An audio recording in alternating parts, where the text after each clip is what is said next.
They thought they could break me. The HOA tore down my barn, fined me thousands, and even threatened to take my land. But they didn't realize one thing.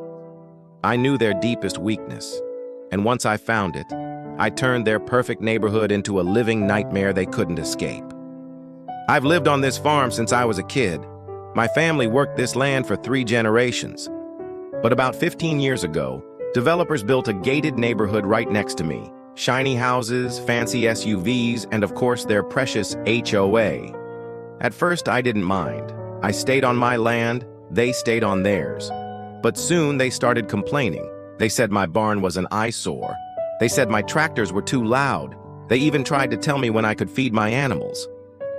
One morning I came home and saw bulldozers on my property. The HOA had hired a crew and ripped down one side of my barn wall. They left behind a notice, non-compliant structure, must be removed. I wasn't even part of their HOA. This was my land. That was the day I decided enough was enough. I called the sheriff. Guess what he said? It's a civil matter, take it up with court. The HOA knew this would drag out for months. Meanwhile, they started sending me fines in the mail. Hundreds, then thousands. They thought I'd break under the pressure. But here's what they didn't know. Back when this land was first developed, my grandfather made a deal with the county.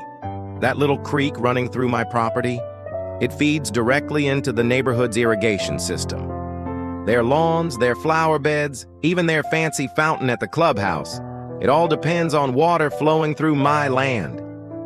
I spent 2 days with a backhoe and a load of gravel. I diverted that creek right back onto my fields, where it belonged.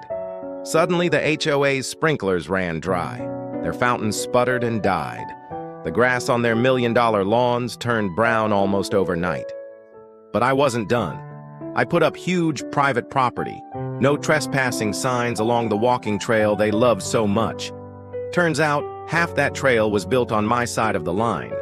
I set up fencing, blocked access, and even added cameras so they couldn't sneak back in. The HOA board was furious. They stormed to my door demanding I fix the water supply. I told them, sure, as soon as you rebuild my barn and pay every dollar in damages. They laughed at first. They said their lawyers would eat me alive.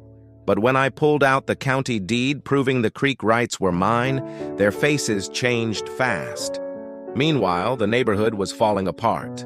Lawns dead, fountains dry, walking trail closed. Residents were screaming on Facebook, blaming the HOA board. The president, once so smug, was suddenly very quiet. It took exactly 3 weeks before they caved. Not only did they rebuild my barn, they signed a 25-year lease for water rights, paid in full, up front. And I made sure the contract said if they ever touched my property again, the deal was void. Now, every time they walk that trail or drink from that fountain, they're reminded, mess with me, and I'll take away the very things you brag about. The HOA thought they could bully a farmer, but in the end, they paid the price. If you love seeing arrogant HOAs get what they deserve, make sure to like this video, share it with a friend, and subscribe for more stories like this. Because trust me, this isn't the last time they'll try to cross me.